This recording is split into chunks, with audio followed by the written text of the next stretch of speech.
All right, everybody, we should be live for our weekly show, the Safe Extreme Podcast, here on Game Wisdom, where each week we discuss game design and industry topics. Joining me is my co-host from Nexus Games, Sharky. How are you doing? Uh, last week was bad. This week could be arguably worse. Each week that seems to be the answer. Yeah, it does for the last 4 weeks. I mean, first week was second week was this is getting bad. Oh, this is next week it's this is really bad, and then this week this is pretty dang horrible. It's like this slow spiral down. Well, more like a fast spiral down to the bottom at this rate. But I will recover because I will not give up until I do, no matter how much it makes me suffer. Too bad I'm not a masochist like you and enjoy the suffering, because I would be absolutely enjoying it. Yep, definitely. Alright, but yeah, it's been yet another whirlwind week here. And let's see, for me, I finally figured out that Game Wisdom, the contact us form wasn't working, and I fixed that. Within a day, we got about 50 spam messages. So I just finally found the CAPTCHA, so hopefully that will cut that down. Hopefully people will be able to respond to me on Game Wisdom or on Discord or Twitter. Thanks, Rats. It's not a physical illness. It's game dev illness. Stuff going wrong in game dev. Which is, always been a thing with me, especially. And for our main topic tonight, we're going to be talking about something that is something of interest to Shark, as well as any developer out there working on a multiplayer or live service game. And that's how do you keep growing a fan base or a player base for a title, as this is very important if you want to have a multiplayer game. And this is linking to our topic from last week, which is the reason why we're covering it this week. We actually got 3 topics last week that linked to last week's kind of thing, and this was the one that Josh picked as the one to do this week. Because it is a very important one, especially with a lot of developers still pushing towards live service. On my thumbnail, of course, I have stuff like Among Us, Fall Guys, and Fortnite on there. And it is something that you need to consider, because if you don't, it can basically crush your game, especially crush it if you get a shot in the arm or a major boost. And one of the biggest ways to crush your multiplayer game is player base.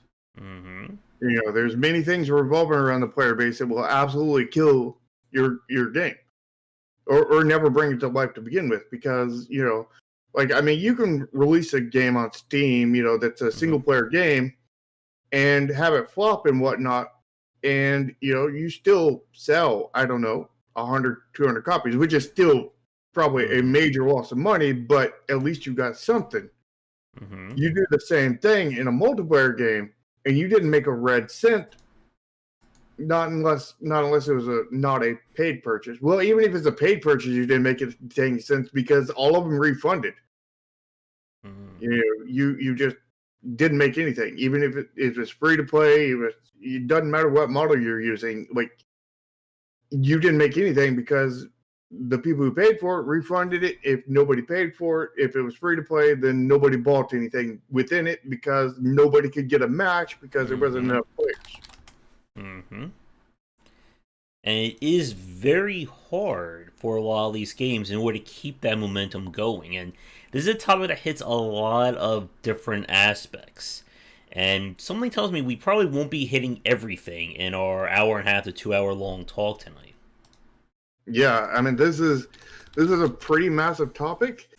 And I would say, this is one that I've been, researching and everything, but I do not know all the answers. I do not even know the beginning of it. Well, I know the beginning of some of the answers, but I don't have the end all be all knowledge on this kind of thing, and neither does Josh. But like, I think we have some stuff that can definitely, enough knowledge to fill up 2 hours worth of test and then some kind of thing. Mm-hmm. So like, even if we did know everything, I don't think we could get it all in this video. But think of this as just a rough starter's guide to expanding your knowledge, kind of thing. Yeah. So, to get things going here, what we're talking about again is the content updates you need to keep a player base going. Because we're not talking about reviews. This is one of those cases where it's a self-fulfilling prophecy. If you do this stuff right, you're going to get people to stay. They're going to like your game. They're going to keep giving it positive reviews, so more people will come in and check it. If you don't do this right, they're going to leave. They're going to say your game is dead. It's going to get downvoted. And then if somebody new shows up, they're going to say, oh, this game has 1 out of 10. Why should I even try playing it? Mm-hmm. And that player base is going to, potentially shoot yourself in the foot. There's so many ways, Mm-hmm. Not only do you have to keep them happy, kind of thing, as of, the stuff you implement kind of thing. One bad update can really, really potentially kill you, Mm-hmm. If like say you're doing a card game kind of thing, and you do one set, everybody loves it. Do the second set, everybody loves it. Do the third set, everybody loves it. Do the fourth set, everybody hates it. You may not get a fifth set. Mm-hmm. Because, that very thing happened to a physical card game called Dot Hack, one of my favorite games of all time, mm-hmm. that I was 7th in the world ranking on. But what happened with that is it could have had a fifth set, but the main reason why it didn't have its fifth set is because it was spreading itself so thinly, putting out other games beside it, and all those other games were failing. So when that fourth set failed, they had no money to do a fifth set. Not to mention, if they did, they were going to be on an uphill battle for that fifth set, kind of thing. Mm-hmm. A very uphill battle. So like, they didn't even they didn't have anything to weather the bad stuff to come if there was going to be a bad thing, and there was in the fourth set. Mm-hmm. Yeah, and that sunk the whole company, not just that one game, but like 20 games or something that they had. And it sounds very similar to Overkill, with kind of the rise and fall of Payday, and how the amount of money Payday brought in allowed them to weather the storm, but they kept putting out bad after bad after bad game and horrible investments. And the thing is, a really great game doesn't mean infinite money. And what ended up happening is that even though Payday 2 was one of their most successful games, they still, I think, went bankrupt. I think they filed for bankruptcy. Yeah. To Board Fans' point, it didn't go down in flames. What happened is basically they counted on the Dot Hack game for money, and then they used all that money mm-hmm. for other games, kind of thing. So there was nothing left, and they even went into debt, expecting to automatically make money with the next set, and the next set didn't make money. It probably lost a little bit of money, or broke even, kind of thing. But breaking even and losing money does not pay the debt that you took out on loans, kind of thing. Mm-hmm. And then they had no money to do a fifth set. They had no money to do anything at that point, except for file bankruptcy. Mm-hmm. Yeah. And that's it. It was a CPG, Breathtail. Yeah. It was an anime too. Yeah, it was everything. But that was completely different, because that was I'm referring to the card game that was made by Decipher. The anime was made by somebody else, and the games were made by somebody else. But Decipher was a card game company that I don't know if Dot Hack was their first card game or the first one that became popular, but it was something like that. Mm-hmm. And hey, Mike, and like we're saying, the reason why people do this is that there's a ton of money as potential up for grabs if your game blows up. Again, Fortnite is very poor right now, right? They didn't make a lot of money. No, they didn't make a single cent. No. They never. Or World of Warcraft. No, what is that? I've never heard of that. Well, do you have a phone? No, I don't. I mean, I have this device that sort of like flips open, and you speak into it and say hello, but I don't have a phone. But again, for a lot of developers, the pros outweigh the cons when it comes to making a live service or ongoing game. This will lead to the MMO boom of the mid-thousands and the MMO bust, I think, a few years later. And what developers have found is that it is very hard to retain and grow a player base. Because guess what?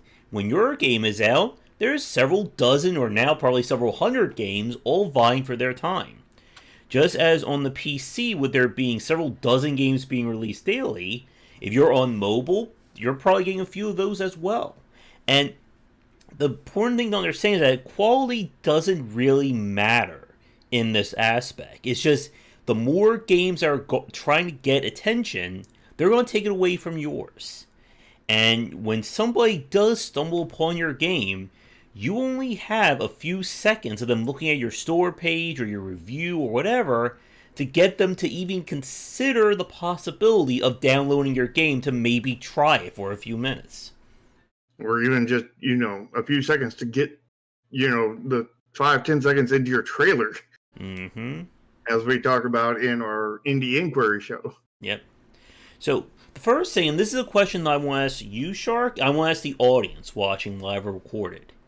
Notwithstanding reviews, what is the first thing you look at when you're looking at a new multiplayer or live service game to convince you to maybe try it or maybe download it for a little bit?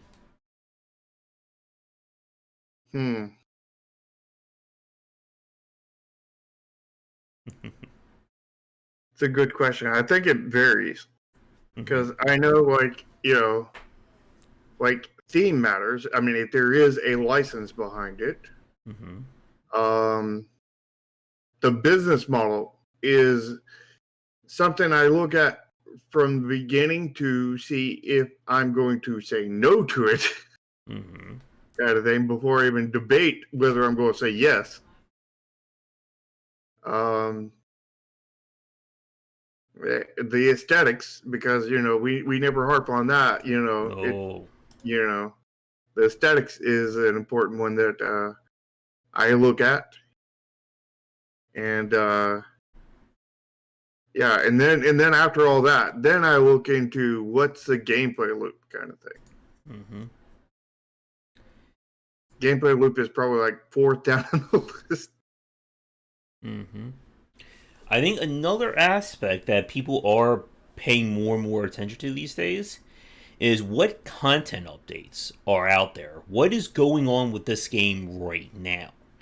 Because if you want people to keep, if you want people to keep coming into a game, how do you keep growing your audience? I don't know. I think that's just dumb luck, Rat's Tail, for me. But if you want people to look at your game, they need to know that your game is not on life support. And that in of itself could very well be another design topic for this show or for one of my videos. Because one thing this is where we talk about that self-fulfilling prophecy. That once people start leaving, there won't be a community of people. And if there's not a community of people, then somebody joining will not be able to find a game. If they're not able to find a game, as Shark said a few minutes ago, they're going to refund it. And this downward spiral has killed countless MMO, multiplayer, or live service games. One of the big examples I remember was Evolve.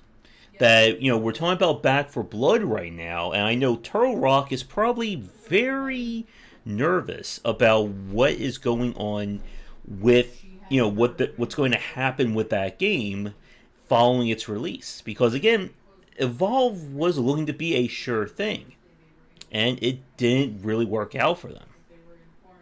Yeah, and one second, I close my door. There we go.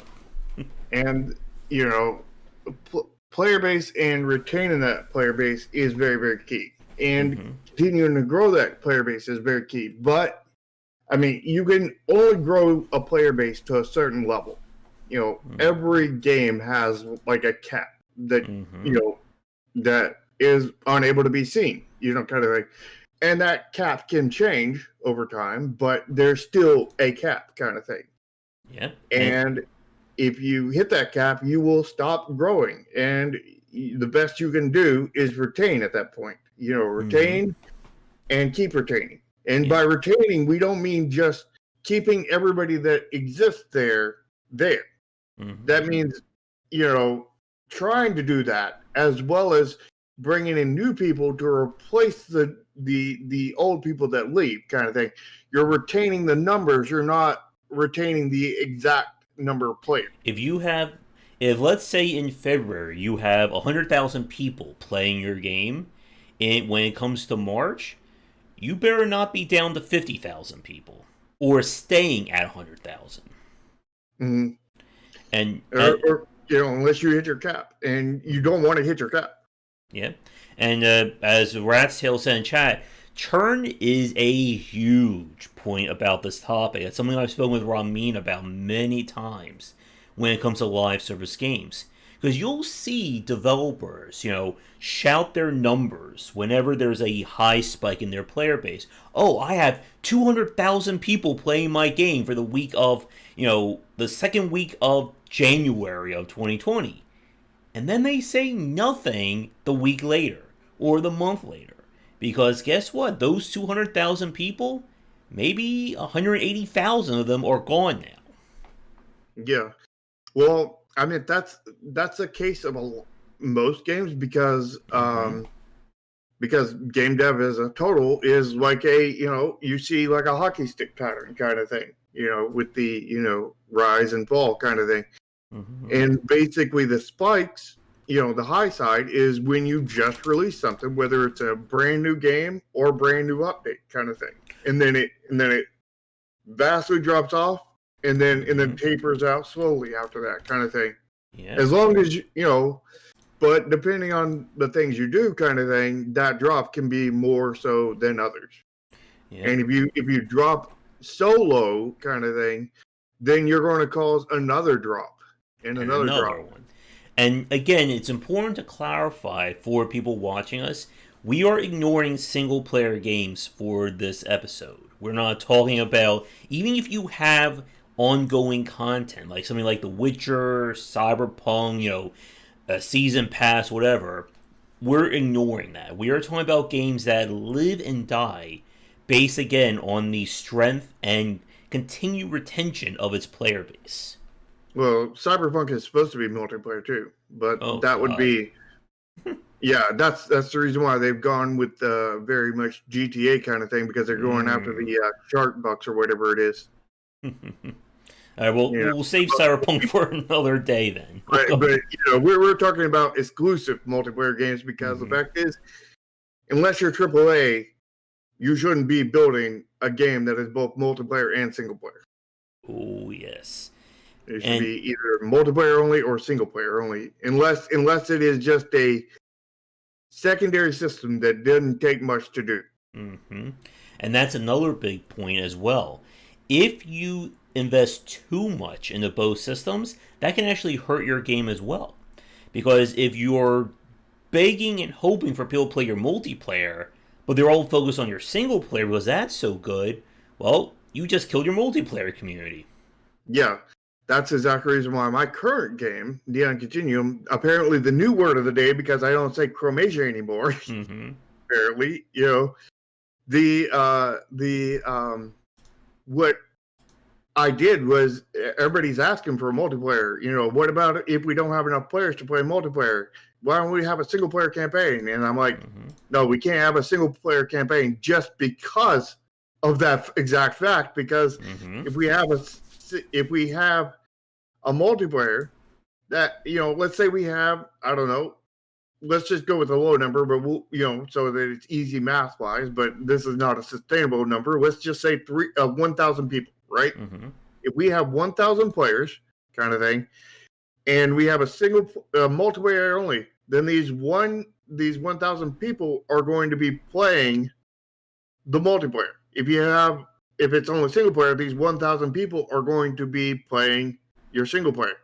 If it is single and multiplayer, then they're going to be divided between kind of thing. And if there's 500 on the multiplayer and 500 in the single player, but those 500 multiplayer, because there's only 500 of them, have to wait like an hour and a half to find a match kind of thing, then they're not going to play multiplayer anymore. And they're either going to quit the game completely, or they're going to go over to the single player. So you end up, you know, instead of having 1,000 people, you end up having maybe 600 people playing single player and nobody on the multiplayer. And you just screwed yourself out of about 400 plus players kind of thing. And, you know, made every bit of work you did on that multiplayer useless kind of thing. So you need to, if you're going to do multiplayer, absolutely 100% focus on the multiplayer. You know, if you're going to do single player, what I'm doing. Focus on you that. Know. Yeah, and two board fans comment exactly that. Yes, you can do that if you have millions upon millions of people playing your game, and there's just so much of a surge of players. You never have to worry about matchmaking. But most likely, if you're watching this video right now, you don't have a Blizzard fan base, and you won't be able to rely on that. Yeah. I mean, there's definitely potential that I may have a Blizzard-sized fan base after I release it. But the fact is I don't know that for sure. I could guess it. I could figure it. But, doing anything taking any actions along that, if I'm not 100% right, I just, completely screwed up everything. So it is insanely risky kind of thing. And it's more work. And it's less work to be safe. And that's actually a really good segue into this next point. Continued content. Because a major point about what keeps your fan base going and what keeps it growing, people need to see stuff being done. And when we say stuff, we're not talking about cosmetics. We are talking about new content. We're talking about something that's going to get people excited about your game. Because if your game doesn't have it, once again, we enter that downward spiral. People are going to leave. You'll still have your hardcore faithful. But guess what? They're not the pool for new players. Because you know what's going to happen when a new player joins a game? They're going to get utterly crushed by those hardcore players. And when unless you put stuff in there to make them not get crushed. And that is really important. Because if you don't, then you made it where you can't retain players. Ramin has said this, that there are games that treat their new player base as bait. They are just simply the bait for the hardcore players to kill them. And I mean, this is going to be really painful for me, but I know that CCG games as a whole, CCGs, the way that consumers expect content from them is every 3 months they expect to have a new set of cards. And if you don't have a new set of cards every 3 months, then you better have it shortly after, because if you don't, you're going to burn your player base. And this is a major point that we're seeing with Among Us right now. That Among Us, again, as we've said, had a very big surge back in August and September of last year. And it has been followed up with nothing. Absolutely nothing has been done content-wise for that game since, I'm not even sure when they last had a major update. And again, when we talk about content in this regard, cosmetics don't matter. Cosmetics are a major part of your game, yes, but we're talking about something for the player base to experience. Yes, they've said that they are working on a new map, but it is not out yet. And again, people don't want to hear about your amazing thing coming in 6 years. They want to see it in game. Yeah, and they have put out many updates, kind of thing, but they haven't been content updates. Mm-hmm. They've been monetization updates. They've been, all kinds of other updates, bug fixes, and all this other stuff, which remains a lot of bugs in that game. Mm-hmm. Not bad bugs, but or not. I don't even know how to describe them. They're both safe player stream bugs. They're both not gameplay breaking and gameplay breaking kind of thing. Mm-hmm. To where, like, there's a bug that while it has no effect on the core gameplay loop kind of thing of an animation playing or not playing kind of thing, it does have a gameplay effect when you come to the social side of it, because it only affects imposters, and people know that if they see you get that bug, you're an imposter. Yeah. So here's a bit of a fun fact. The last actual content update to Among Us was November of 2019. That was the last time they actually put out something new, it seems. And that is terrible. And to Rat's comment there about some of those receiving more attention than they deserve, or more than they can handle, yes, that's a very big point. Because it's very much that case of you being handed the winning pass in football, and you just, fumble it at the last second. Yeah, I'm worried about that myself. Mm-hmm.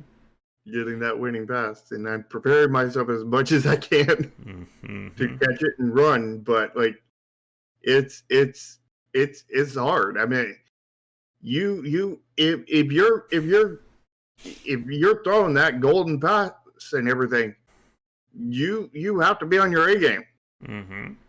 You need to really be on your A game before you get that pass. You need to expect that pass can happen. And since you're expecting it to be a possibility, you're already on your A game kind of thing. Yeah. You already got, you already you released the game, and all of a sudden it blows up kind of thing. Don't be shocked, Also, don't be shocked when nobody plays it kind of thing. But you need to be prepared both ways. You need to have answers already in line for all feasible possibilities. And when I say feasible, I mean pretty much anything that can happen within the realms of the platform you're posting it on. If you're posting on itch, you don't have to prepare very much, because you're not going to be able to experience very much. But if you're releasing on Steam, you can expect absolutely nothing, and you can also expect millions on millions and millions and millions of players. If you're releasing a console, same thing. Could be nothing, could be millions and millions and millions kind of thing. And if you're on itch, it could be 0, or it could be like 300. Yeah, it really depends. And again, with something like Among Us, I still think that they made a huge mistake with canceling their sequel with Among Us 2.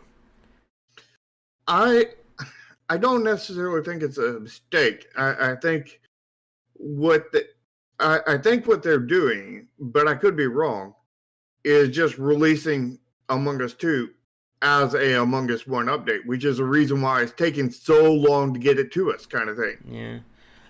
But I just feel like a sequel would have been able to maintain that interest a lot more than just saying, here's patch 1.765, here's patch 1.80.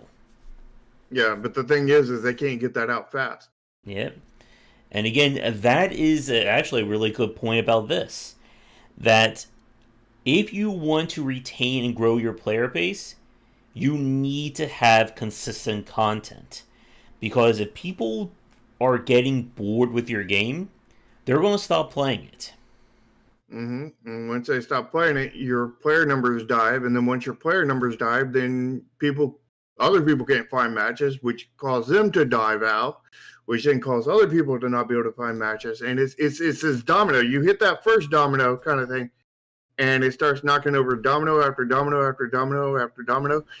And unless you do something, unless you put a block there that will stop the dominoes from falling and allow you to start setting them back up, kind of thing. Unless you do something like that, you're done. All your dominoes are going to fall. I think we're attacking Rat's Tail today. And again, this is the scary part. This is the con of when you're thinking about a live service game. That at the same time you're developing your game, you need to be thinking about what my long-term support is going to look like. Because you do not want to wait until launch week to decide, okay, so when's our next update going to come? Yeah, I know.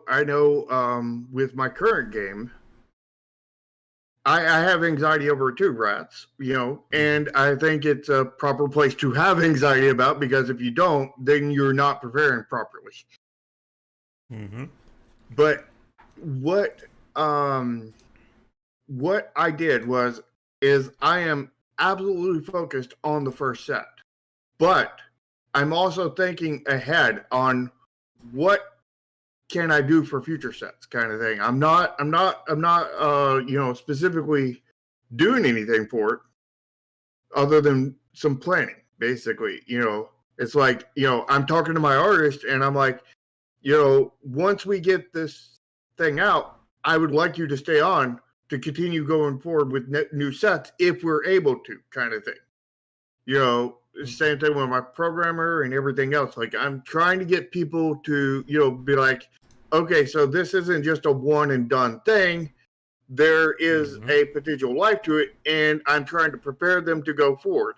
Also, like, I was looking at some card stats, and I was like, I was looking at it, and like everything that I had set up was set up to only be in one city, kind of thing, which would really limit the pool of characters that we could draw from.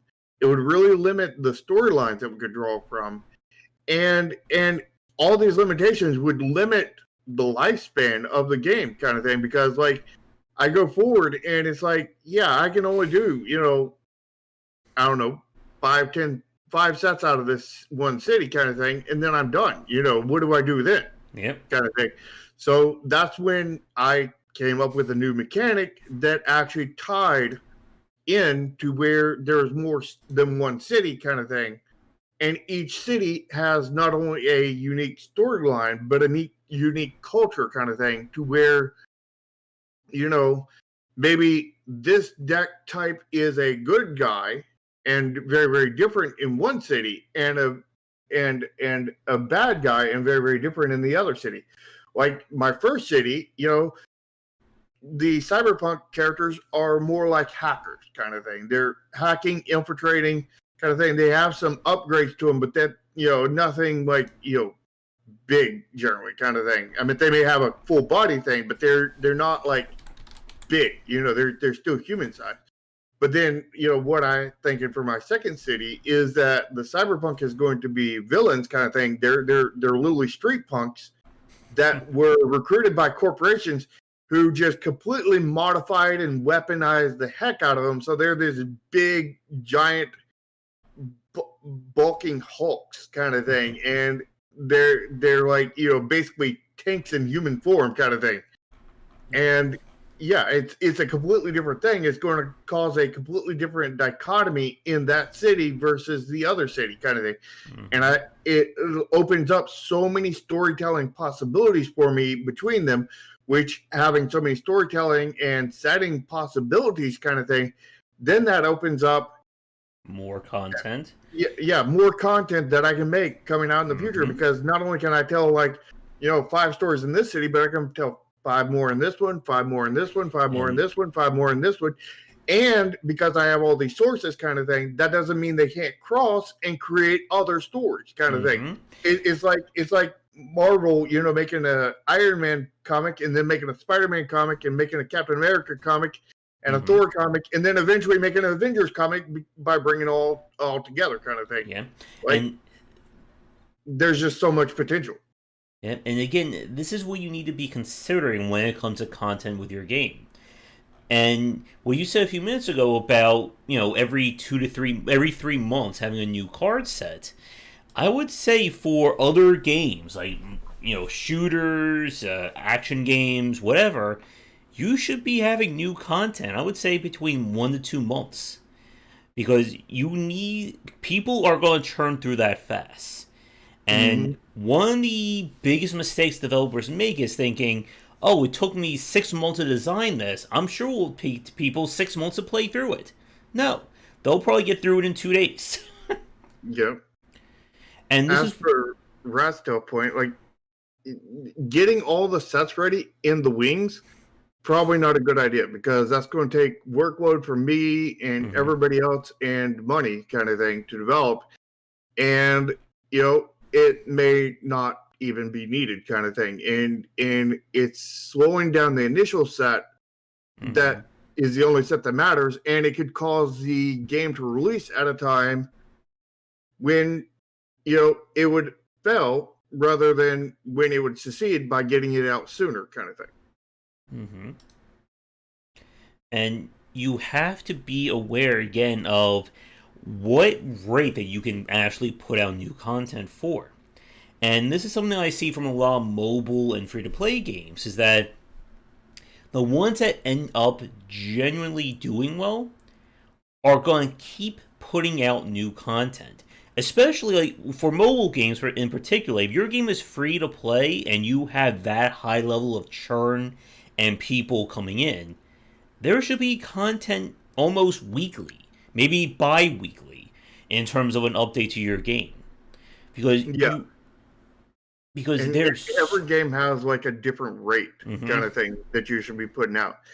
And basically, based on when you put that out there, depends on how big it should be, kind of thing. Like a CCG that releases 100-something cards, kind of thing.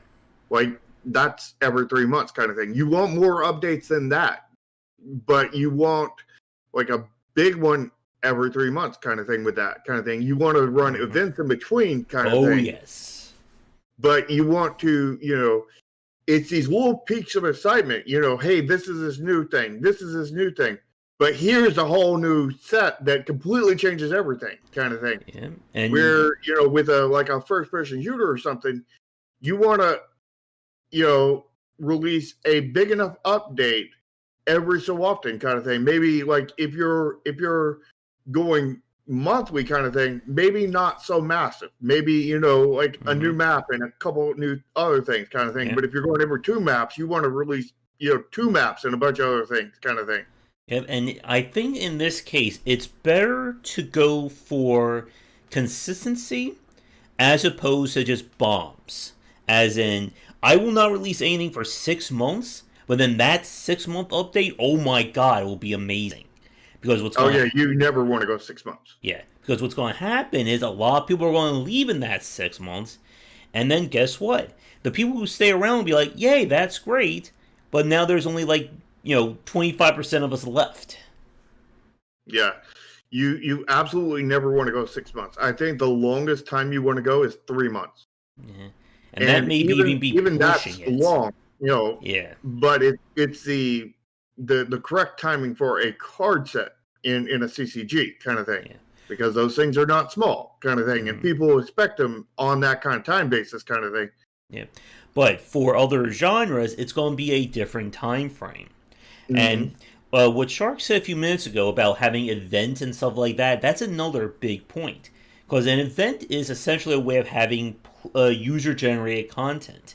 Throw out some special thing where people compete with each other for maybe like an exclusive skin or, a fancy medal on their profile. And, well, that's the problem right there, Rats. Yeah, you need a team.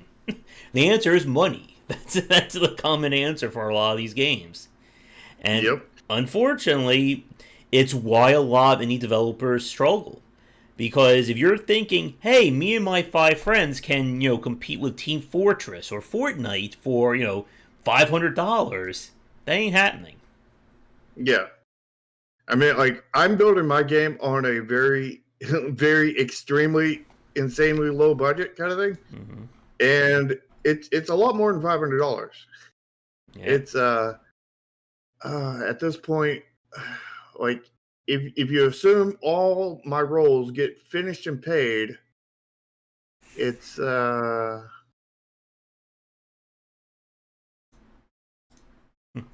it's like $4,000, Yeah. which is extremely cheap. And keep in mind that includes nothing on the business side of things, and I'm probably looking at like $5,000-6,000 there. Yeah. And here's the to really scare Rat Sale here. When we look at games that are successful, Fortnite, Warframe, like they are putting out updates and content almost every 2 weeks.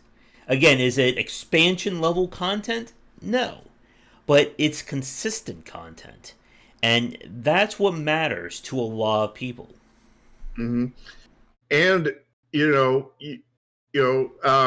I think Clay Entertainment, did a very good thing along those lines. Even though it's not a multiplayer game, Oxygen Not Included has had a countdown timer that said the next update is coming when. And it has a countdown timer, live countdown timer that shows you exactly when it's coming, kind of thing. Mm-hmm. They don't tell you what's going to be in it for obvious reasons, because they may not be able to get everything in it in that time, but they're going to post something on that day, except for one day where one time they were late and they delayed it by like a month or something like that. Yeah. But they absolutely just went after it, and that was a very good thing to do in early access. And it's a have to thing if you're doing a multiplayer game kind of thing. Well, you don't need an artist that can produce that fast. You need a team of artists kind of thing. See, like right now, I'm just trying to get a artist to do my art kind of thing, and then retain them for the next set. And then I am going to hire, if I can, a lot more artists after we release kind of thing. Mm-hmm. And I may put up the hiring post before we even release the game kind of thing.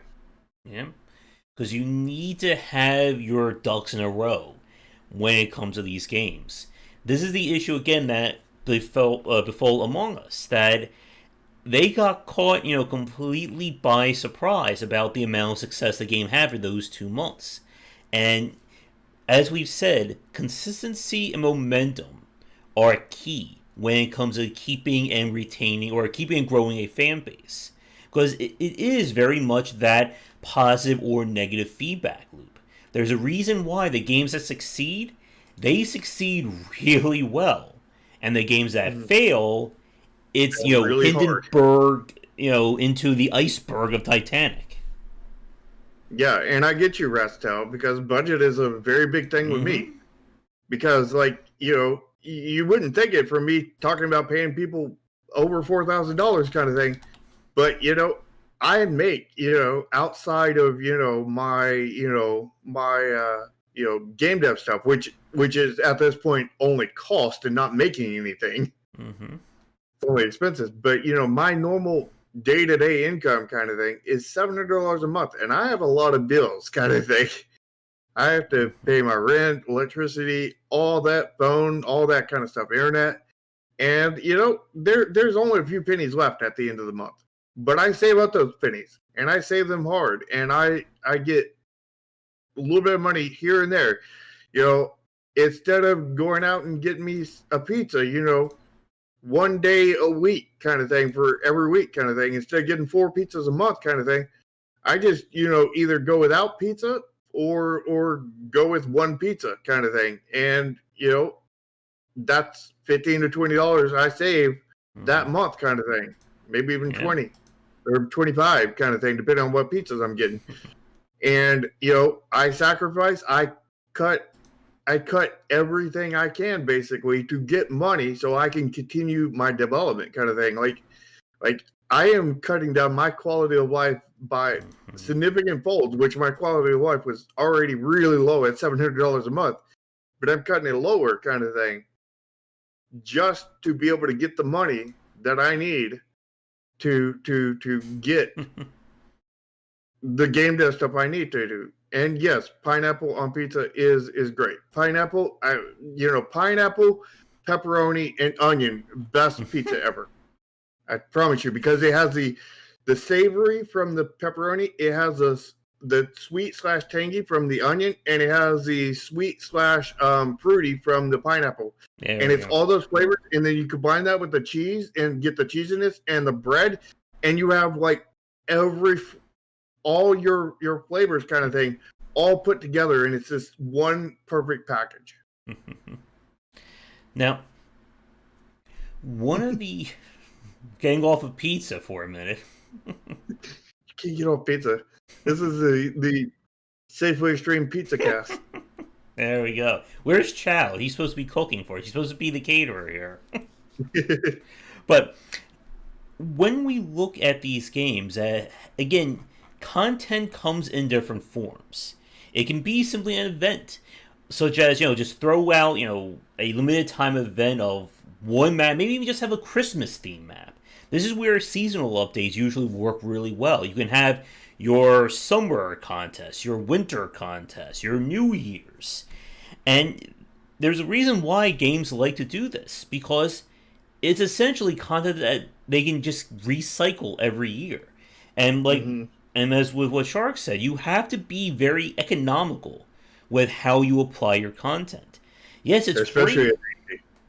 Yep.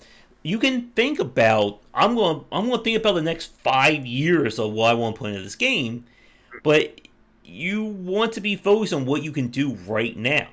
You need to have a plan. You don't need to build it while you're still building the other thing. Yeah, I don't even think you want to even plan 5 years in advance. Yeah, because that sounds like a plan for failure kind of thing. Like, I think at the longest point you want to even think about is a year in advance. Yeah, I would agree with that. And I would a long time. very, very little thought into anything past like 3 months into the future. Yeah. Well, just be like the Avengers, and then we'll be set. There you go, Shark. There's your strategy. Well, I've already got a strategy like that. But again, the important thing is, if you are building a game like this, you have to be able to tell somebody what's next. Because if somebody says, okay, I build your content, what you have planned, and you go, I don't know, guess what? They're going to leave. They're going. And they will most likely not be coming back. And this is the thing that a lot of indie developers tend to fail to grasp.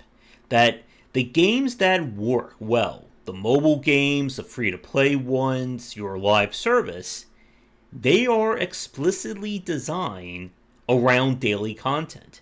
They want you to be thinking about this game day in and day out. Because if you stop thinking about it, you're going to stop playing it. And when that happens, you're going to move on to somebody else's game. And when you're done with that, you're going to move on to something else. And you've got to keep them, or else you're not retaining players. And you can never 100% retain everybody that you get, kind of thing. But what you can retain 100% is the numbers. Although you don't want to just retain, you want to grow on top of that. But the thing is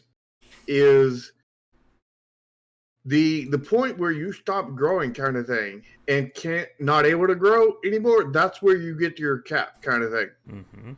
And every game has its own cap, kind of thing. And the caps can change.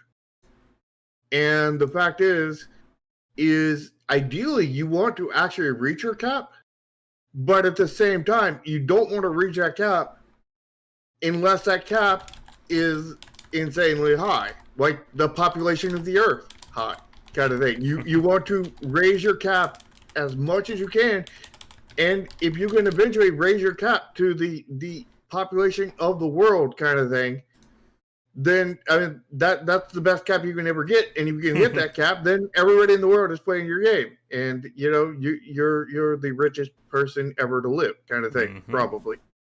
Yeah, and this is one of those things about, like, when we look at the battle royale genre as an example, how PUBG really dropped the ball compared to Fortnite.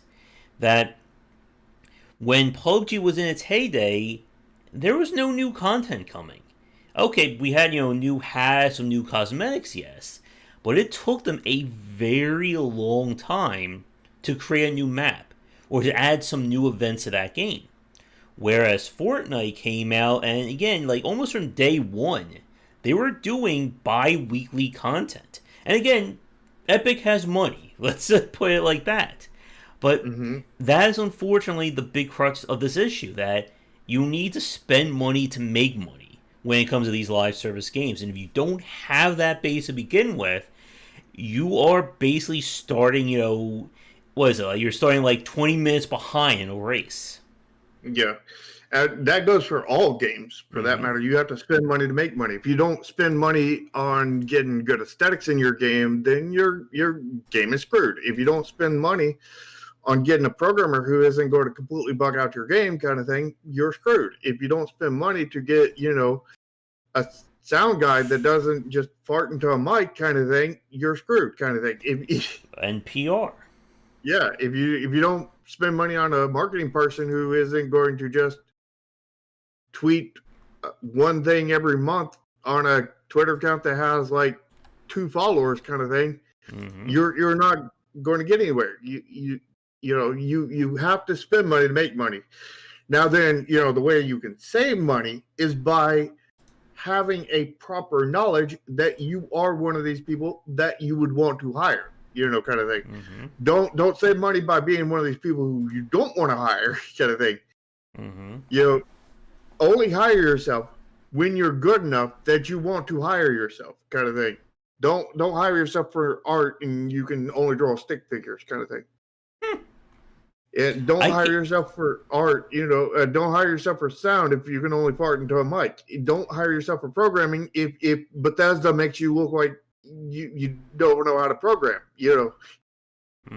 I think you just attacked me with that drawing stick figures. I can't even draw stick figures.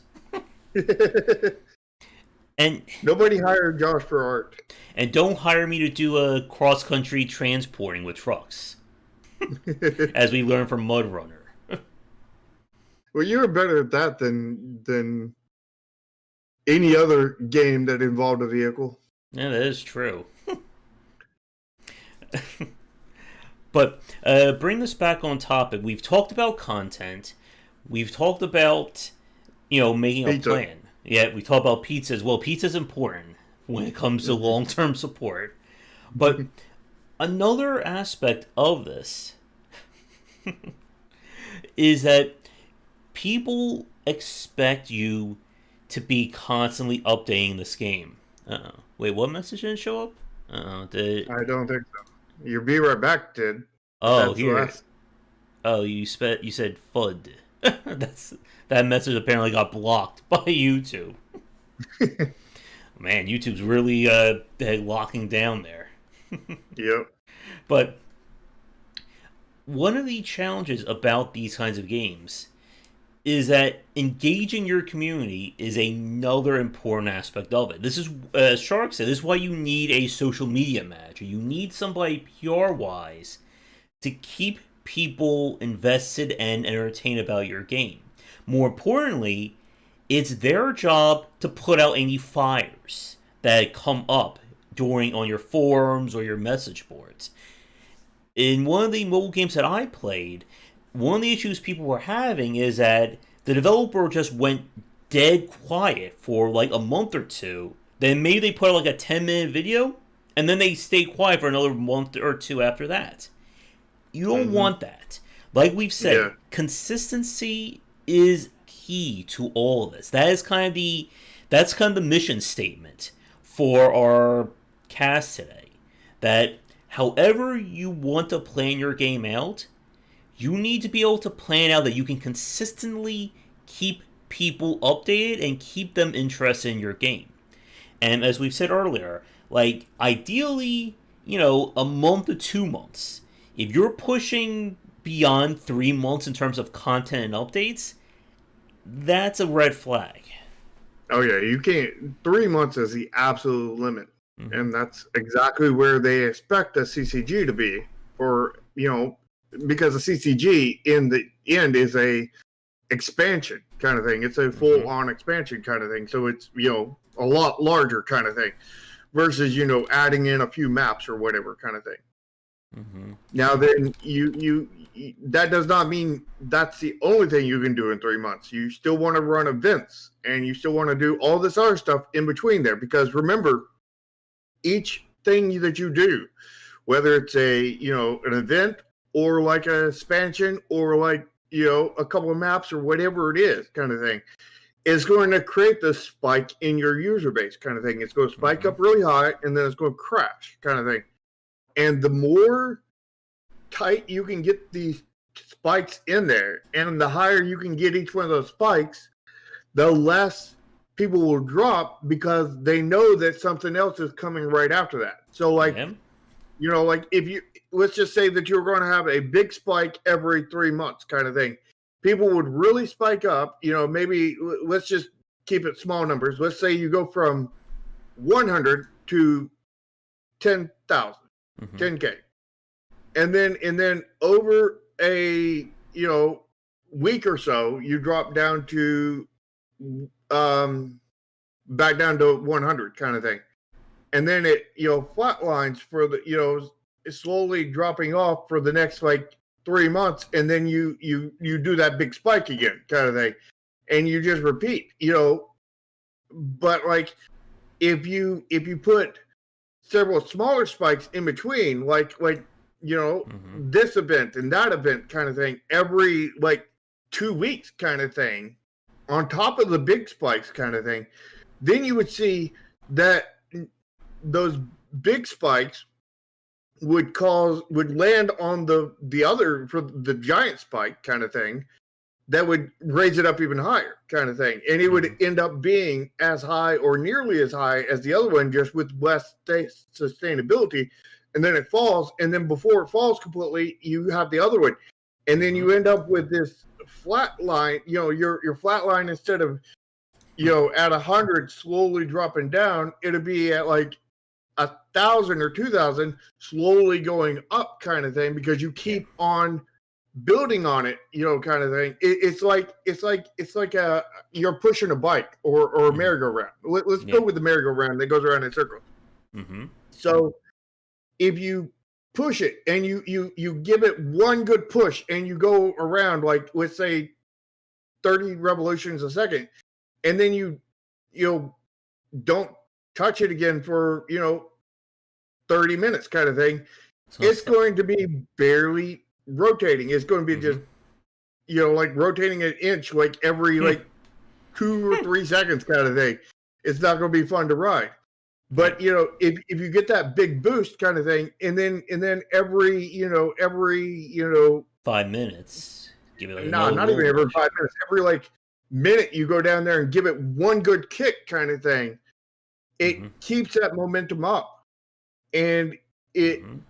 over time, basically what happens is that merry-go-round goes faster and faster and faster and faster, so that your big spikes are building on top of something that's already big, rather than something that's Mm-hmm. small. Yep, and to one's comment, we are not counting games like Terraria or more single player focused games. We're talking about those that rely on the live service or multiplayer aspect to sustain themselves for our talk Yeah. today. And And since we're talking about the indie space, we're talking about basically multiplayer only. yeah, like for instance, like one of the games I was playing, like the first mobile game that I played was Marvel Strike Force, and the issue that happened with that game compared to some of the other mobile games out there was they were going like 4 weeks to maybe 2 months without any events happening whatsoever, and it was boring the hell out of a lot of people.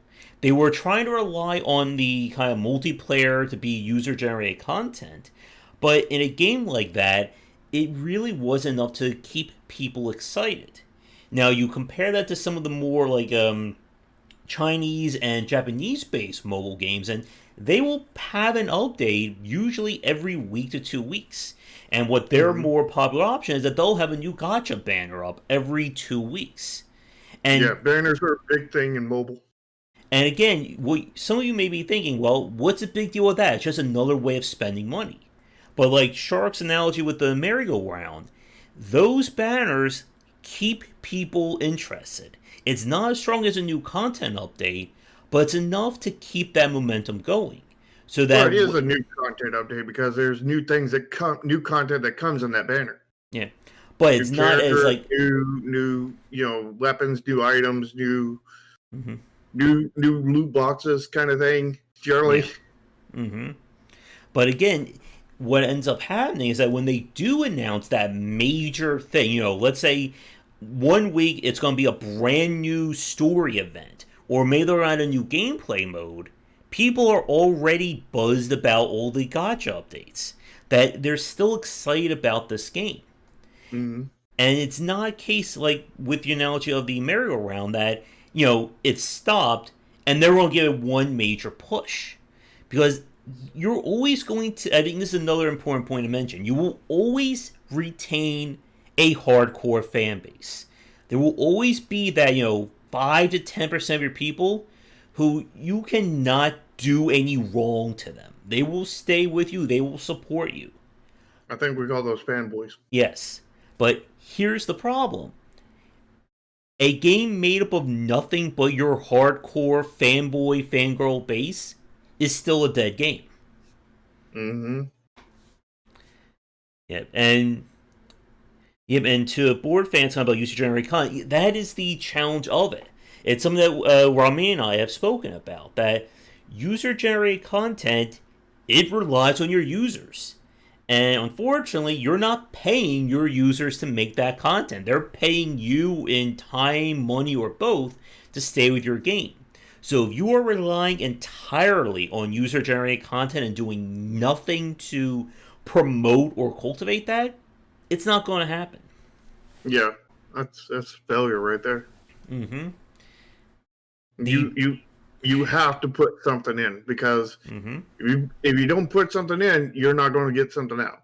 Yeah, it's something when Rami and I were talking about it with his games that he's developing. He wants his games to be user generated supported, but he knows you need to add the fuel to start that fire, and there has to be something there for people to entertain themselves with. This is And why. you have to keep stoking that fire. Yep. This Because is. you let that fire go out and the users are going to leave. It Mm-hmm. stops generating content for you. So you can't depend on user generated content because you have to give those users Something. content of their own to have them generate their own. Yeah.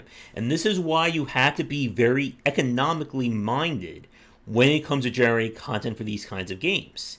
Like we've said, if you want to spend a year developing some brand new content for your game, it is far better. Or here, let me rephrase that. Let's say you are spending a year developing content for a game, and that content only has a shelf life of a week. It will be an amazing week of content, then it's gone. Mm-hmm. This is why for a lot of multiplayer-based games, they're going to focus on content that supplements itself. So a new gotcha character in a mobile game, that is content. It's not as big as designing a brand new gameplay mode, but it's something that it basically stays evergreen. If you've heard that term before, that it's something that can work at any given time. If you design content that can only work one and only time, that's not a good use of your time and money. Yeah. Now then, if you have this big update that you want to do that could add a lot to the game permanently, kind of thing, then it might be wise to do it, but you do it separately. You keep on you work on that on the as a separate branch kind of thing with that year worth of content kind of thing. And meanwhile you keep on updating the other stuff and you keep on adding new content in other ways, kind of thing. So that means having another programmer or another team, whatever kind of thing. It means expanding your employee base, because if you're slowing down on other stuff, kind of thing, then you're hurting your game. You don't want to slow down. You don't want to slow down to get a boost later, kind of thing. You have to increase your team size to have a boost come with that new team members later and permanently, kind of thing, while still your current team members keeping that momentum going. Yep, and that, again, we need to definitely elaborate on that, or expand on that for people watching. When we say develop new content for your game, like a new gameplay mode or a new system, that doesn't mean you stop the other content that's in your game. You have to be developing that concurrently. For instance, with the mobile game Arc Knights, that I think this was like late last year, they released kind of like a pseudo roguelike mode for the game, like a brand new game system. Well, guess what? For the month that they were developing that, they were still creating new banners and new story content on top of that. Because you don't want, again, the point of this cast or this discussion is momentum. You never want to lose momentum with a live service or a multiplayer-based game, because that's how the churn begins to go hardcore. And once it starts, like the domino analogy, it's very hard to stop it. If even possible. And here's the thing, is this is important to all multiplayer games, but this is like 5 billion more times important to indie development, kind of thing, of multiplayer games. You want to have a way to add significant content without taking significant time or resources to make. Time is a resource. Time, money, work, all that stuff is resources. Because here's the thing, is not only do you have to turn out content, repeatedly and regularly, kind of thing, but if you would like to work on another game and not just have your entire life devoted to this one game, kind of thing, you're going to need a way to do it in a low scope way that allows you to, as low a scope as possible while still getting the right amount of ramp in there, kind of thing. And, the way I've designed my game is basically going forward, besides adding game modes, which, in theory won't take a whole lot, because they're it's a card game kind of thing, and it's very light on programming, so it'd just be a different way to place down units, different combat system, stuff like that, which is a harder thing to design than it is to program generally, kind of thing, especially when you already have the baseline already set up, kind of thing, and new powers, kind of thing. But powers are really easy to put in. You put in new powers every set, kind of thing. That's very easy to put in. Writing is going to be pretty difficult, because there's going to be a lot of writing for each new set. So, that's a place where scope is not small. It's not massive, but it's not small by any means. And then art is absolutely massive, kind of thing. Character art specifically, and background art. But, the thing is I can pay somebody I can pay a team of artists to render that stuff out, kind of thing. Now, events and stuff, that's, again, design work and probably art and probably just a smidge of programming, kind of thing. Yeah. I want to put this item in here. I want to put this card in here. I want to put this thing in here. And it gets these stats, kind of thing. And it's like 3 seconds of programming work, kind of thing. But, like, I've designed it to where basically to do an update for a complete new card set, kind of thing, is going to take a little bit of design work, kind of thing, which, designing new powers and all that stuff, which I've already got this list I've designed in figuring out what the first set card set powers were. Mm-hmm. And there's some really awesome card powers in there. And the reason why I did not put them in the first set is because they're more complicated. Mm-hmm. And they also don't exactly fit the best with the theme. So I wanted the simpler stuff that fit the theme best, so that I know the theme and I know the simplicity enough to get new players in and get them hooked, kind of thing. Yeah. And then I'll do the more complicated stuff that doesn't make as much sense, kind of thing, later when they're wanting more complicated stuff, and they're already so much involved in the lore, they don't get so much disconnected from things, because it's within the realm of this belief, kind of thing, or the realm of belief rather. And I have a team of artists working separately on this game, and I can hire another artist, whatever, for another game that I'm working on. And you also, another very important point about this, you want to make sure that, again, your onboarding is on point.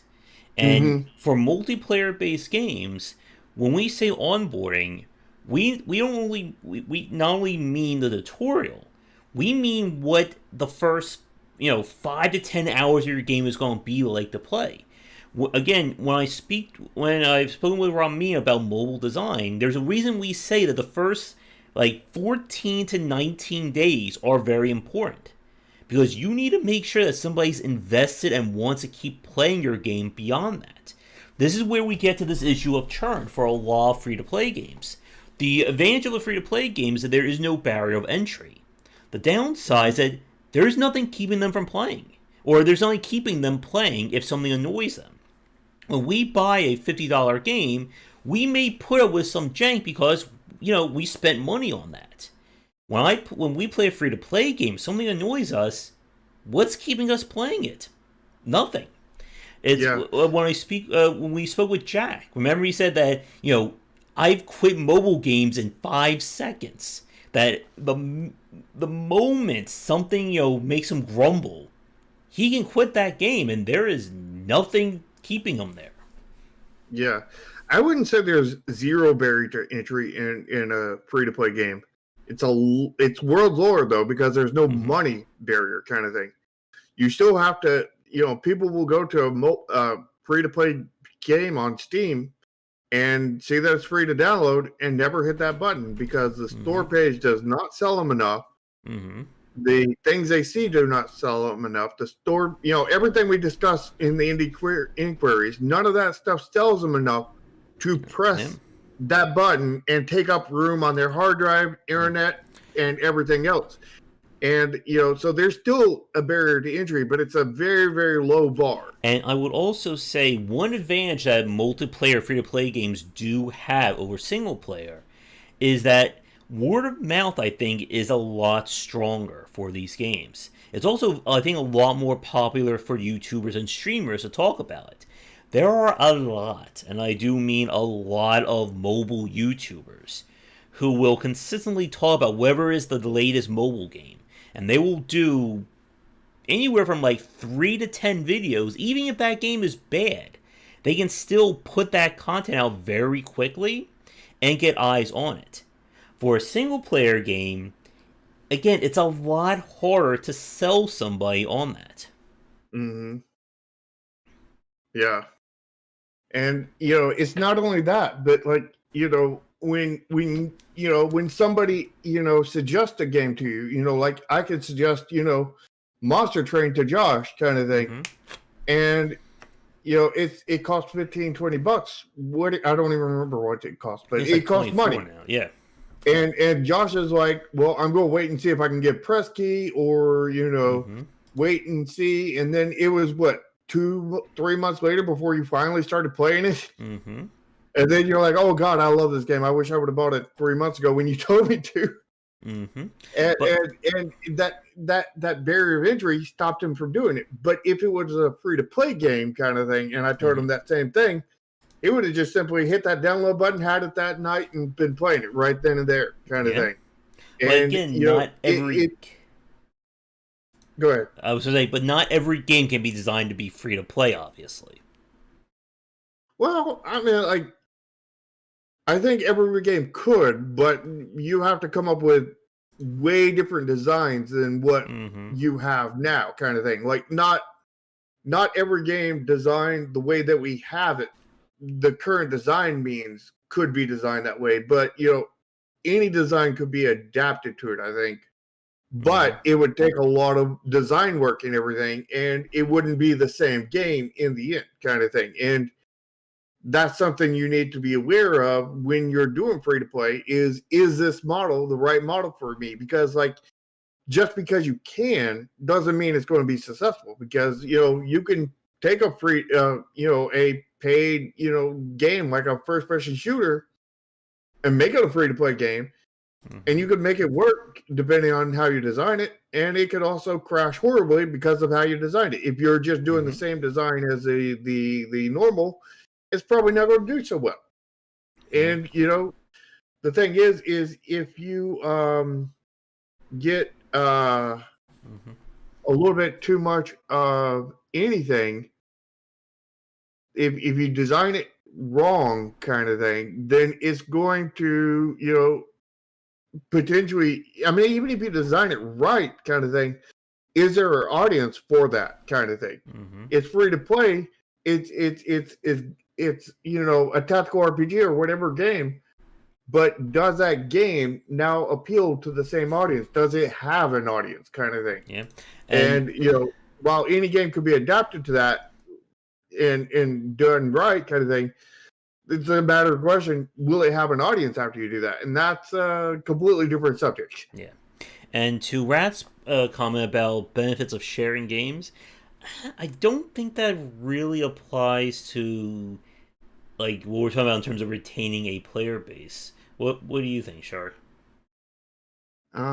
Sharing games. You talking about like through like the Steam like you can send a code to somebody and like you can share a link and somebody will be able to then like download the game or play it if you send it to their email or something. Zynga style sharing. I'm not sure what Zynga does. But according to yours, Josh, like I would, that would be a different kind of multiplayer game. That would be a paid multiplayer game. But if you were to do a multiplayer game that's paid kind of thing, what I would probably do is offer multiple keys for cheap kind of thing. Like you can buy a copy for yourself for $20 kind of thing, but you can get 4 copies so you can play with all your friends for like $40. So basically the price of 2 keys, you get 4 kind of thing, and then you can go out and do that. Yeah, but it's kind of risky at the same time, because you're opening yourself up to the black market, basically, G2A basically, in doing that kind of thing. And again, we've seen multiplayer games that will do just that strategy, that they'll let you buy a 4-pack or a 2-pack, whatever, at a discount cost. Didn't Among Us, like, if you bought the game, it automatically gave you a free copy? I don't think so. There was a game, that one I played with a pony, that platformer, that because it is multiplayer required, it basically gave everyone 2 keys when they bought 1 copy. But again, that's because the game literally couldn't be played single player. Well, I mean, that's multiplayer as a whole. What the? I don't know how to say that last word. Let's see. Fooey. I think I had those too, Rats. Somewhere here. But I'm trying to think if there's anything else major. We talked about content. We talked about growing. Oh, another thing I think to keep in mind when it comes to content, you need to be careful. As I said a few minutes ago about evergreen content, you have to worry about limited content. As in something that only applies to the people who are currently playing the game. This is where that economic model comes into play. If you release something that is only good for 2 weeks of play, then that's not going to help you a year down the road.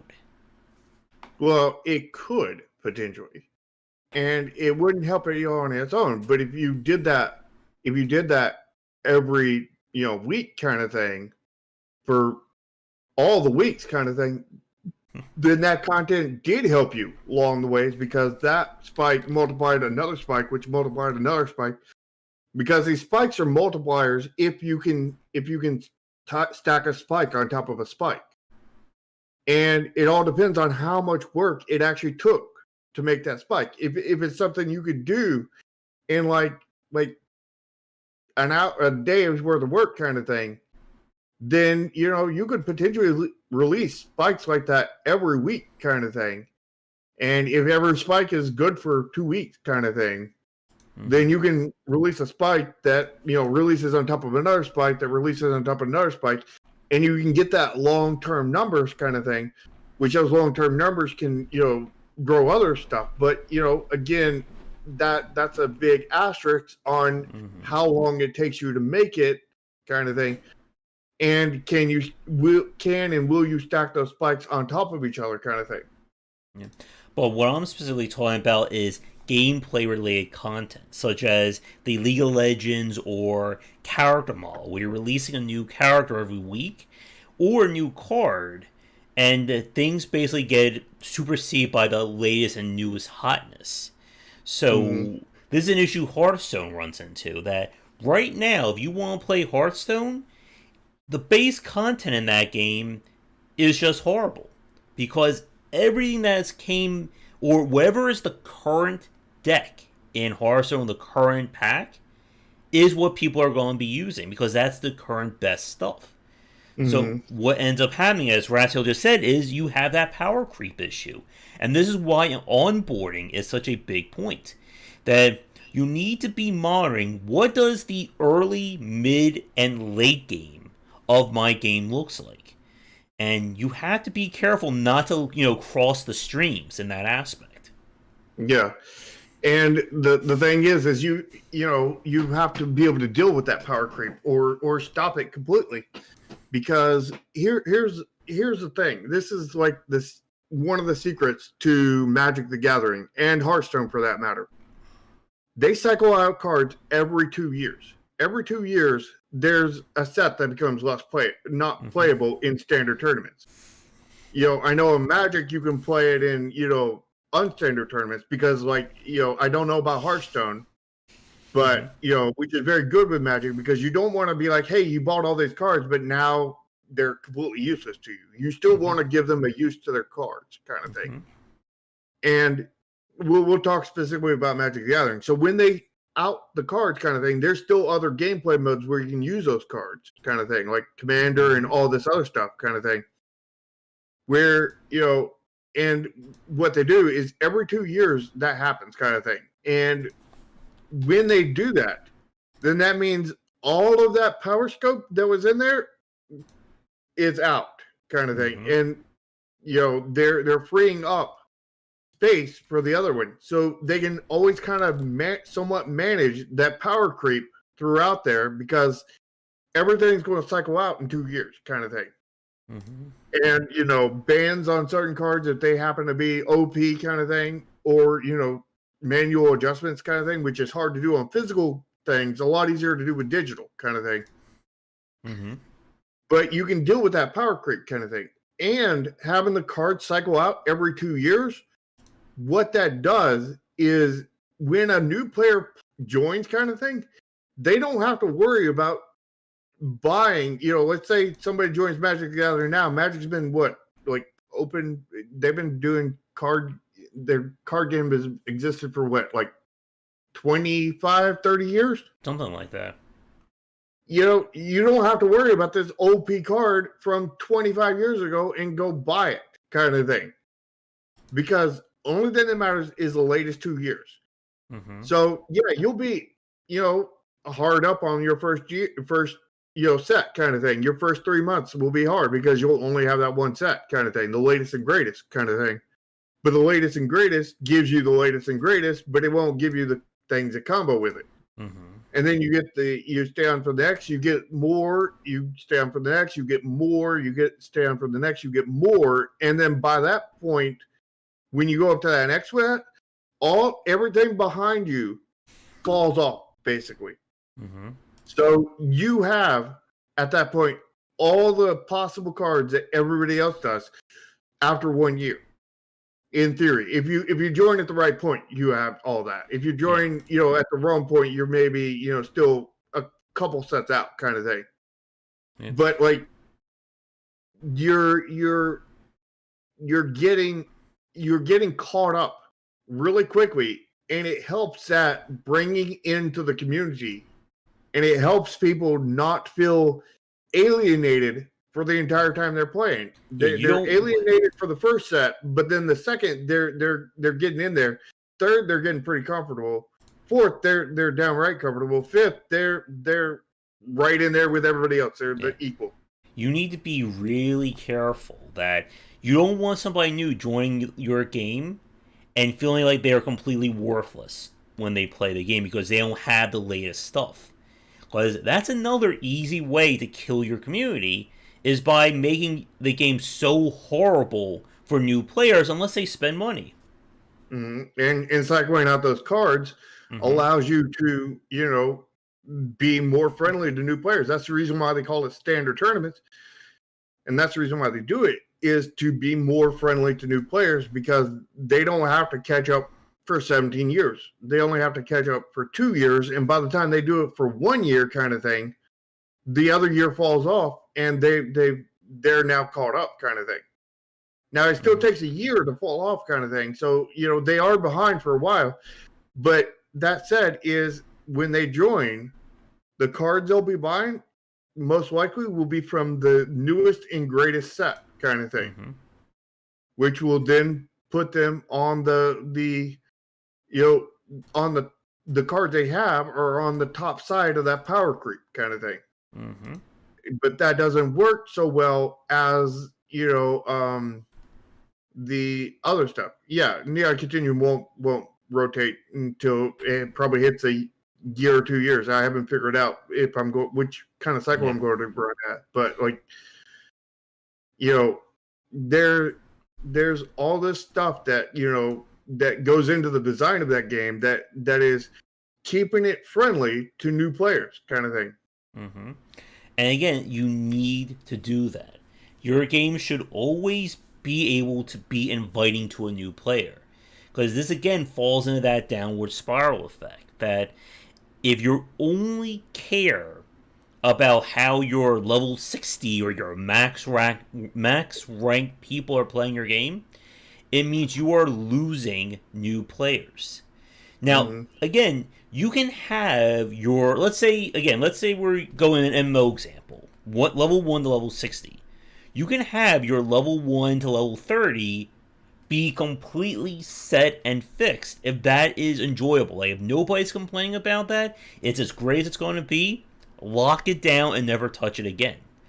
But you don't want to be making your game feel like, okay, I start playing the game and it's horrible, but maybe once I get to level 60, it'll be this amazing game. It's the Death Stranding example, when the real game begins at hour 35 of that game. Yeah. And you also do not want to feed your newbies to your pros. Yep. You don't want to have your level 1s be, plankton that your level 60 whales eat. Mm-hmm. Because if you have the whales eat the newbies kind of thing, then your game is doomed, because the fact is that means no new players will join your game basically. Yeah. Past a certain level, and all you have is the players that are already high level, and they're going to run out of food, and then they're going to start eating on each other. It's let's just say like it's a dinosaur example kind of thing. If all the meat eaters kind of all the carnivores start eating all the herbivores, and there's no the herbivores that exist are the only ones that can get grass, kind of thing. Any of the new ones can't get any grass, kind of thing. Mm-hmm. So they're instantly going to die within a couple of days, kind of thing. So you only have the herbivores that are there, the ones that come in and die instantly, and you have the carnivores. Well, the carnivores are going to eat all the new ones that come in. They're going to also eat, they're going to run out of those, and they're going to eat the carnivore, the herbivores that are still there. They're going to go, kind of thing, and then there's going to be no herbivores at all, kind of thing. And then the carnivores are going to start attacking the lesser carnivores. They're going to all be gone. And then those are going to attack then the biggest ones are going to attack the medium ones. They're all going to go. And then the absolutely massive ones are going to be attacking the big ones, kind of thing. And they're going to be gone. And at that point, you got like 2 dinosaurs left, and they battle to the death. And one of them lives and one of them dies. And the other one has insane injuries and dies right after. And there's 0 people left. Yep. 0 dinosaurs left.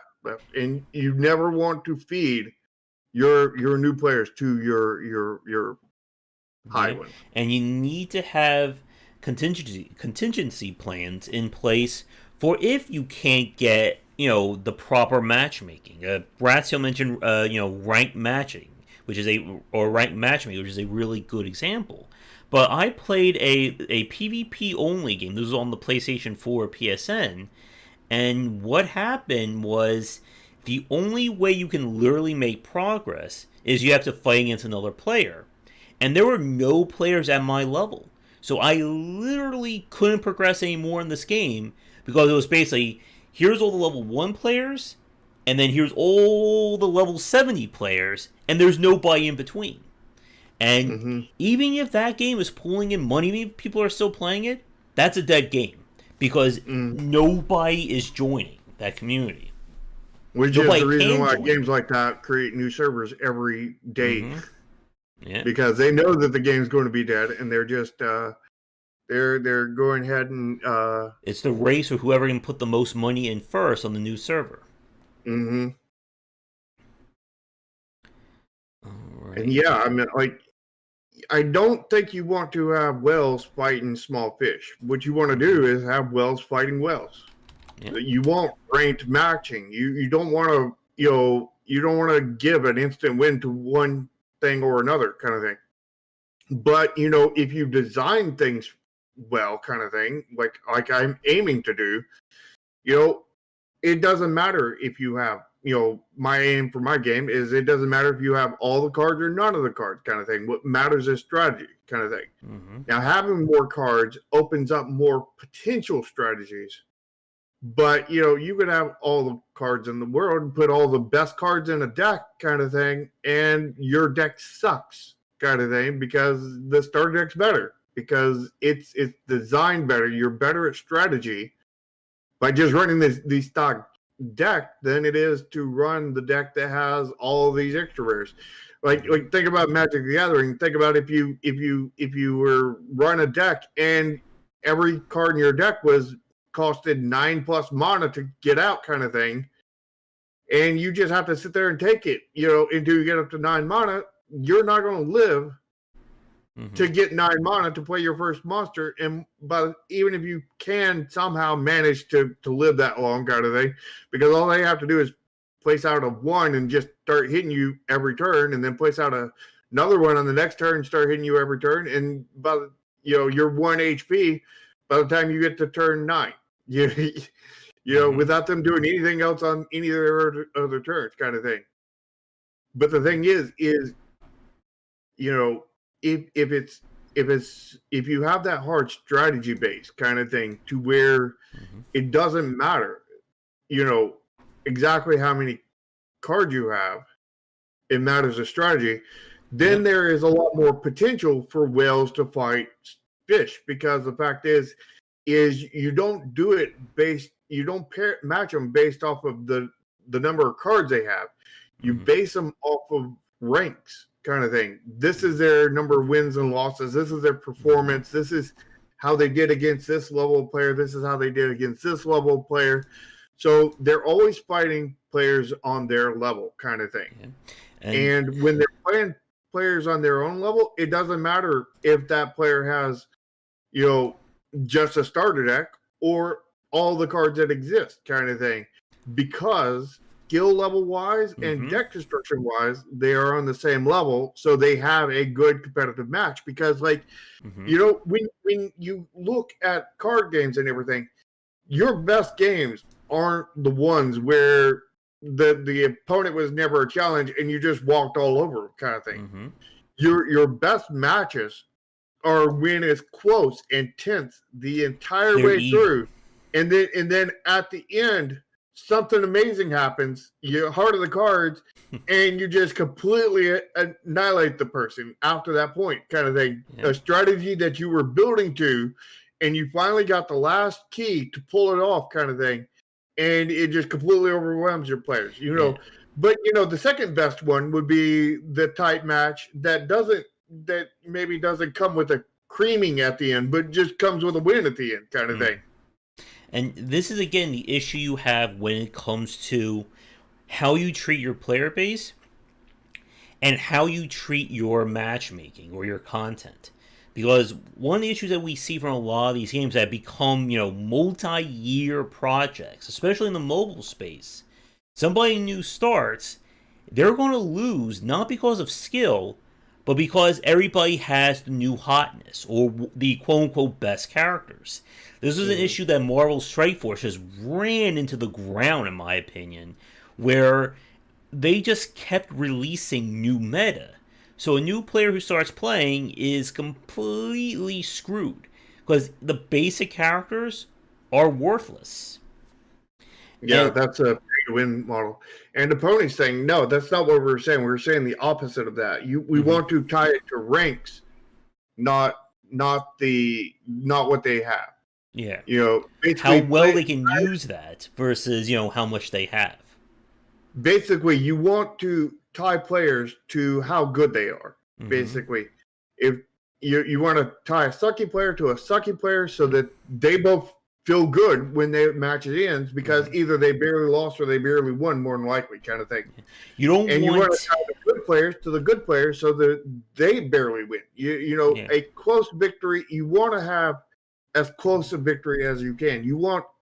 Because the best matches are the most intense ones. And the most intense ones are the ones where you're going up against somebody of your skill level, kind of thing. Yeah. Now then, if you have a more, less strategy balanced game, then that of course means that the more power they have, the better they are, kind of thing. Because somebody with a plus 50 against a plus 1 is going to absolutely massacre them. But somebody with a plus 50 against a plus 49, kind of thing, they're going to stand a chance, kind of thing. And it's going to be a close match. And you need to be very careful. Again, here's to Rat's comment about you don't have ranks was building a team as a perfect. You need to be careful with how you measure skill in your game. Because one thing that I see some games do is that they will reset season play. That is, when you go from season 1 to season 2, all the, let's say it's rank points. So let's say everyone who has 1,000 rank points at the end of season 1, they go back down to 0. But guess what happens? Those quote-unquote zeros are going to be matched with people who are actually level 0, who just started playing the game. And you're going to run into that case where they will still, devour the newer players. That happened to me with Hearthstone. That I remember I started playing the game, and I supposedly was fighting somebody who was my rank, and every turn, for 6 turns, they pulled out a legendary card. It was made like the Yu-Gi-Oh! Example where I started playing, and the guy just keeps throwing up blue-eyed white dragons at me. And it's like, how was I supposed to even win this? I'm on the barest of the bare starter deck, and you have 7 legendary cards in your deck.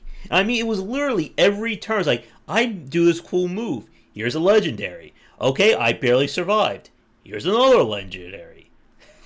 Yeah, and the other problem I ran into this on Magic the Gathering is, they tie all the decks together. They change all your matchmaking together. So, if you're completely winning on this one deck and you're just owning everything, and then you build this new deck kind of thing, and it's untested. You go out and test it, you're getting absolutely massacred because all these players, you're matching against people who were playing your other deck kind of thing. And what I plan on doing with that is having several different rankings kind of thing, and it kind of meshes those rankings. There's player skill kind of thing, which will be based off your wins and losses total kind of thing, and what level of players you were against when you won or lost kind of thing. And then you're going to be the other one is a deck ranking, so a brand new deck is going to have a ranking of 0 kind of thing, where a deck that's had repeated victories kind of thing will have a lot higher rank.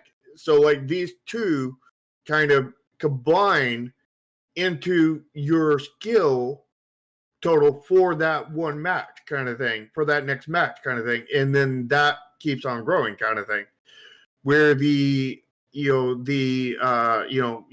swap to a deck that you've never used, brand new deck kind of thing, then you're going to have lower scale opponents kind of thing, because you don't need to be taking a brand new deck against top players if you're a top player in other decks kind of thing. And like having a deck ranking as well as the other, and when people modify their deck, that needs to be taken into effect on that deck breaking too. How many cards do they change?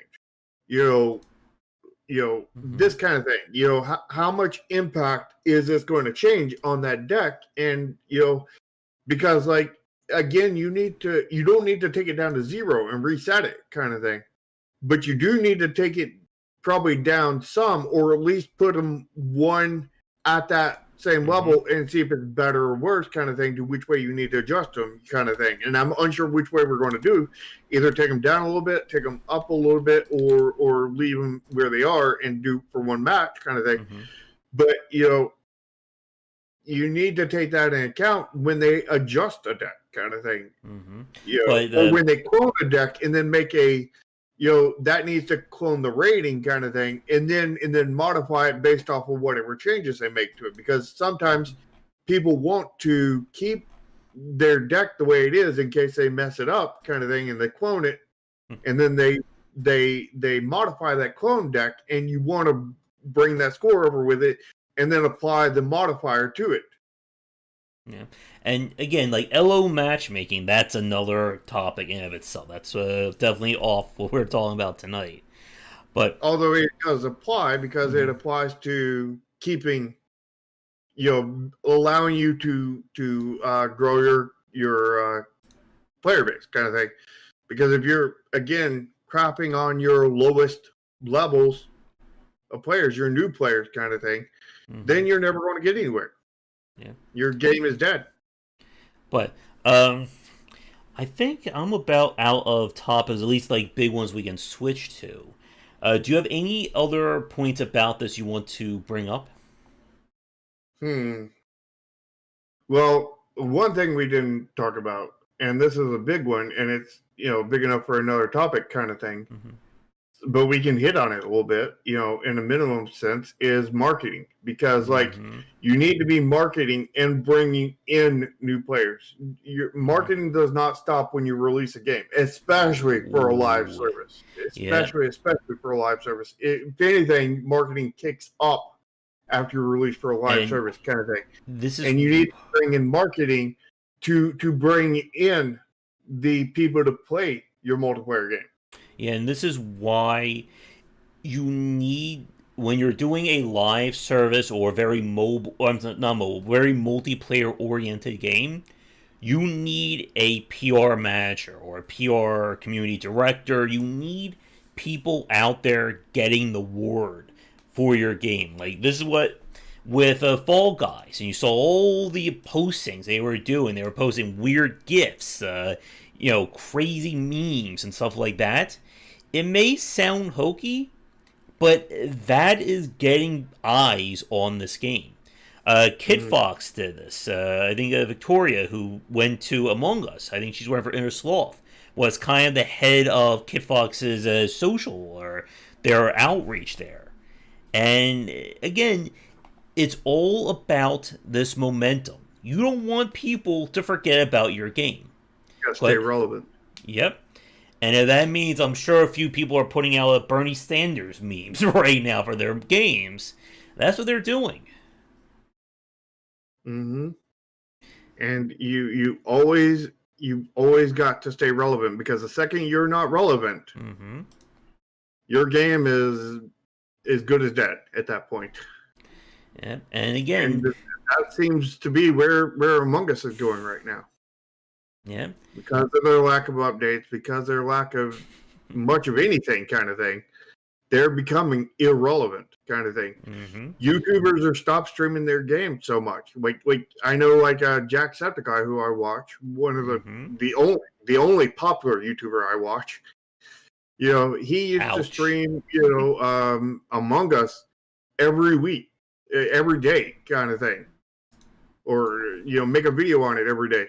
But now I think I've seen like one Among Us from him, like maybe every week kind of thing. And probably in a month, you'll probably only see one every other week. And you give it another month kind of thing, you'll probably see one a month. You give it another month, and you'll probably see zero. Unless they do something to make themselves relevant. And again, it's all about that momentum. Because once people stop caring about your game, it's going to become hard, if not impossible, to get them to start caring again. And like we said, with the merry-go-round analogy, that it's better to be putting out consistent little updates, little pushes to keep that momentum, rather than going for all-in major plays. The fact that Among Us went over a year without a major update, or any major announcement, that, again, I hate to be mean, but I don't understand how they expect that game to be a success. Well, I think the game had already failed at that point, and they knew it failed, and they just went on to the sequel kind of thing. But then when they all of a sudden started seceding, they were caught, with their pants down, basically, rightfully so, because, nobody expected the game to do anything at that point. But, they didn't get into it and just, start really going on it kind of thing. And that's kind of where, like if they've already, they've already lost a good bit of their fan base kind of thing. And if they don't get on it soon, they're going to lose all of it. Among Us is going to be another dead game kind of thing. Or the other thing that will happen is somebody's going to come on and do what Fortnite did to PUBG. They're going to be the superior example of that game, and they're going to take all the press and all the buzz, and Among Us is going to be left by the wayside. There's already 5 billion, Among Us clones. How about the one we looked at 2 weeks ago? I mean, even Jacksepticeye streamed several of them, Yeah. Because everyone is trying to catch... Among Us. Everybody's trying to catch that next wave. And once you've been left behind, you're not going to make up for that. Because even if Among Us releases a new map now, it's not going to bring back that surge to happen in August and September. I can guarantee that. No, it'll bring back some people, but it's not going to bring back nowhere near as many people, because they've lost some momentum kind of thing.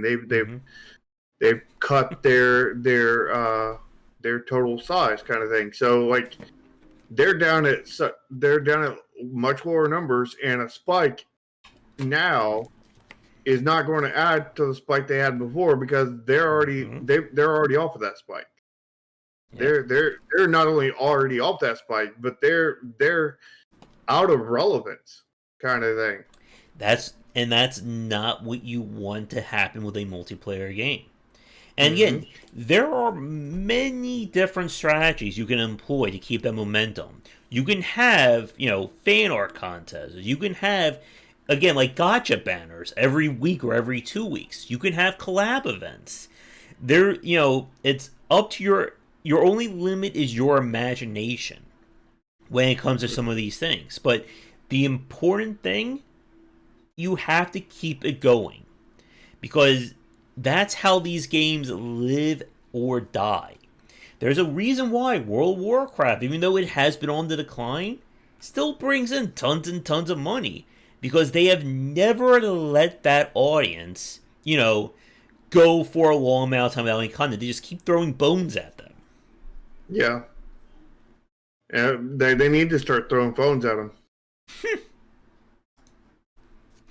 Because I don't think enough of them have phones. Nah. But I think this will probably be a good point to wrap things up.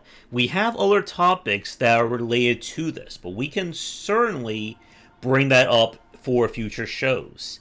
So, hold on one second. I think my phone is ringing. Hopefully it won't be too bad in the background. But to begin to wrap things up, momentum is key when it comes to sustaining and growing a fan base. You need to be able to plan this out while still having, like the safety net of your early game. You want to make sure that people can join your game at any point in its, in its live service or post-release, and they can enjoy your title. Because if they can't, they are not going to stick around. Yep. Anything else you want to throw in before we wrap it up? I think we can wrap it up. I mean, there's definitely stuff we could go into, but, not without, another hour. Yeah, exactly. All right. So it's probably a good time to cut it. All right. So my final question for those of you watching this live recording, you can leave these in the comments down below. Going to the witness. Is, can you think of live service games that you played that just at some point you just said enough is enough, and you pulled the ripcord and you never went back to it? And can you think of a game that you did end up going back to it, let's say after a year or two away, and if you did do that, how long did you spend playing it on that, the second revival of it?